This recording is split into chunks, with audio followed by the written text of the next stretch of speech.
Hello viewers, welcome back to my channel. আশা করি সবাই ভালো আছেন, সুস্থ আছেন। প্রত্যেক দিনের মতো আজকেও আমি রেসিপি এনেছি। আজকে দুটো রেসিপি দেখাবো, একটা নিরামিষ লাউ ঘন্ট আর একটা হচ্ছে চারা মাছের ঝাল, যেটা হচ্ছে আপনারা নিরামিষের সঙ্গে আমিষ বললাম এই কারণ যখন আপনারা নিরামিষ হিসাবে চাইবেন তখন এইরকম আমি নিরামিষটা শুধু খেতে পারেন। আজকে আমি দুটো ভাতের মেনুতে রেখেছি। তাই এখানে আমি প্রথমে আলুটাকে ছোটো ছোটো করে কেটে নিয়েছি আর 5 ফোড়ন দিয়েছি। 5 ফোড়ন এখানে শুকনো তেজপাতা দিয়েছি, শুকনো লঙ্কা দিয়েছি 5 ফোড়নের সঙ্গে দিয়ে একটু বেশি তেল দিয়েছি, এটা আলুটা ভাজার জন্য। তেলের ওপরে আলুগুলো লাল করে ভেজে নিলাম। নিয়ে আমি এখানে লাউটা কেটে নিয়েছি, একদম ঝুরি ঝুরি করে ছোট্ট ছোট করে লাউটা কেটে নিয়েছি। সেই লাউটা আমি এখানে দিয়ে দিলাম। দিয়ে আমি কিন্তু আজকে রান্না করব কোনো রকম জল ছাড়াই, মানে একেবারেই জল ব্যবহার করব না।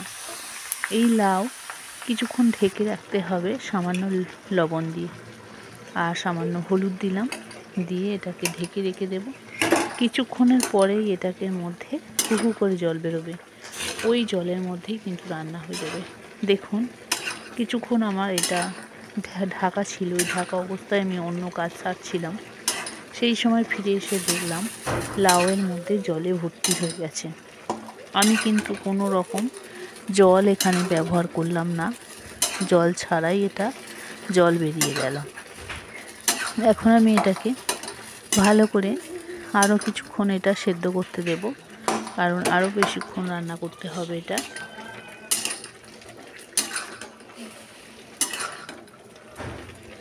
খুব ভালো করে লাউটাকে সেদ্ধ করে নিতে হবে। আর এটা যেহেতু নিরামিষভাবে রান্না করা হচ্ছে, সেই হেতু এখানে মশলা কিন্তু খুবই কম ব্যবহার করলাম।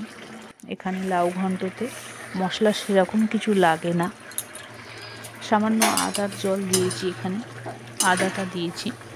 আর এখানে এটা নাড়তে নাড়তে এই অবস্থায় এসে গেছে। এখন এই লাউ ঘন্টটা আমরা মুড়ির সাথেও কিন্তু খেতে পারি, গরম রুটির সাথেও কিন্তু খেতে পারি।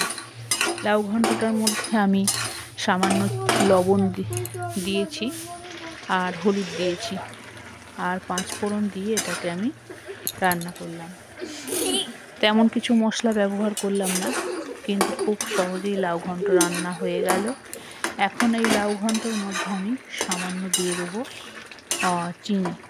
চিনি দিয়ে এটাকে নামিয়ে নেব। পুরোপুরি আমার এটা রান্না হয়ে গেছে আর এটা আমি নামিয়ে নিয়েছি একটা জায়গার মধ্যে। দেখুন লাউ ঘন্টটা কতটা সুন্দর হয়েছে। খুব অল্প তেল আর অল্প মশলায় কিন্তু এটা রান্না হয়ে গেছে। আমি এটাকে নামিয়ে নিয়েছি। এখন গরম গরম যে কোনো জিনিসের সাথেই এটা পরিবেশন করা যায়। তা এখন আমি মাছের রেসিপি বানাবো।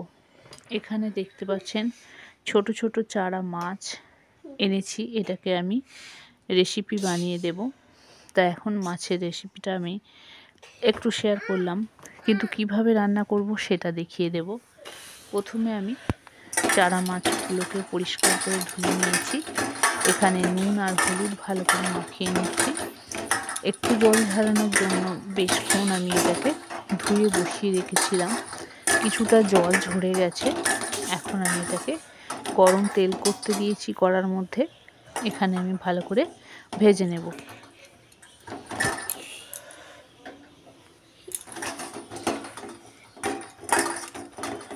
খুব ভালো করে আমি এখানে নুন আর হলুদটা মাখিয়ে নিলাম। আর এটা হচ্ছে জাপানি পুঁটি। এই পুঁটি মাছগুলো কিন্তু খুব বেশি দেখা যায় না, খুব অল্প সময় আমরা বাজারে দেখতে পাই।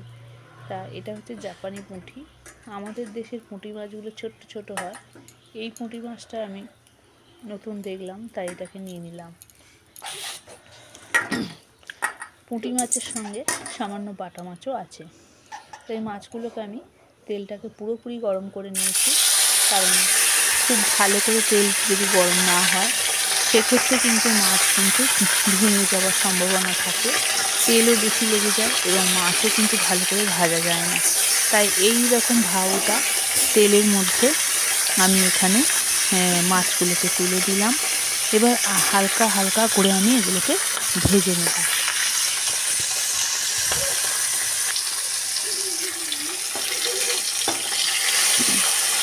মাছগুলোকে আমি আস্তে আস্তে উল্টে দিচ্ছি।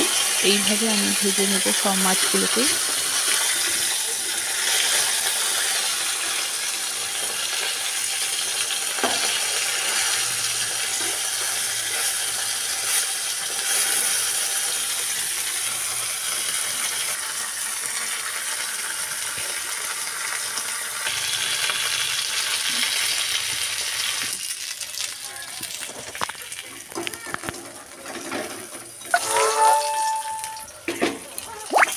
মাছগুলো আমার ভাজা হয়ে গেছে, আমি তুলে রাখলাম। এরপরে আমি এই তেলের মধ্যে আমি দিয়ে দেবো একটা গোটা পেঁয়াজ। আমি কিন্তু যতটা পারছি তেল অল্প পরিমাণ দিয়ে এটা রান্না করার চেষ্টা করছি। আমি একটু তেল কিন্তু কম তেলের মধ্যেই রান্না করি, কারণ বেশি তেল ব্যবহার করাটা কিন্তু উচিত নয়। আমি দেখেছি অনেকেই কিন্তু বেশ ঝোলো তেল দিয়ে ভালো করে রান্না করেন, সেটা হয়তো দেখতে সুন্দর কিন্তু শারীরিক দিক থেকে ক্ষতিকর। তাই জন্য বন্ধুরা যতটা পারবেন অল্প তেলের উপর টেস্টি করে রান্না করে খাওয়া। এখন আমার পেঁয়াজটা ভাজা হয়ে গেছে, এখানে দিয়ে দিলাম টমেটো কুচি। টমেটোটাকেও আমি পেঁয়াজের মধ্যে ভালো করে ভেজে নিই। আর এখানে আমি হালকা লবণ দিয়েছি যাতে এগুলো আরও বেশি নরম হয়ে যায়। এখানে মশলার মধ্যে দিলাম 1/2 চামচ করে ধনে গুঁড়ো, জিরে গুঁড়ো, লঙ্কা গুঁড়ো, দিয়েছি হলুদ গুঁড়ো। এটাকে খুব ভালো করে মশলার মধ্যে কষিয়ে নেব।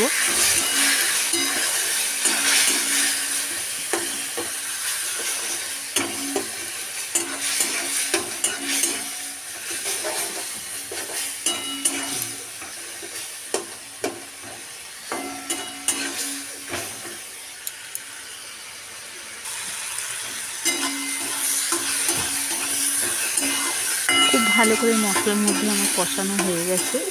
এখন আমি পুরোপুরি জল দিয়ে দেব।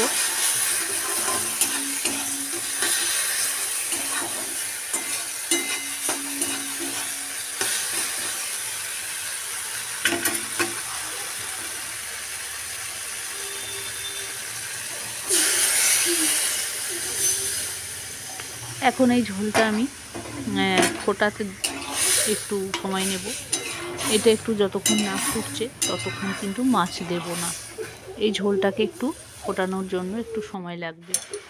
এখন পুরোপুরি ঝোলটা আমার ফুটে উঠেছে, আর এখন আমি মাছগুলো দিয়ে দেব। ভাজা মাছগুলোর মধ্যে দিয়ে দিলাম। এইভাবে মাছের ঝাল করলে খেতে কিন্তু টেস্ট হয় বেশ সুন্দর একটা হালকা ঝালের মধ্যে। শুধু ঝালটা যদি বড়রা যদি বেশি ঝাল পছন্দ করেন আর একটু বেশি করে দিয়ে দিলেই চলবে, বাকি সব কিছুই একই ঠিক আছে। যেহেতু আমি ছোট বাচ্চা আছে, ছোট বাচ্চার ইচ্ছা মতো রান্না করলাম। এটা বাচ্চাদের পক্ষে খুবই উপযোগী এবং সব দিক থেকে কিন্তু ঠিকই আছে। তো এখন আমার এই মাছের ঝালটা রান্না হয়ে গেল, এটাকে আমি জায়গার মধ্যে নামিয়ে নেব। তা বন্ধুরা, আজকের দুটো রেসিপি আপনাদের কাছে কেমন লেগেছে অবশ্যই কমেন্ট করে জানাবেন।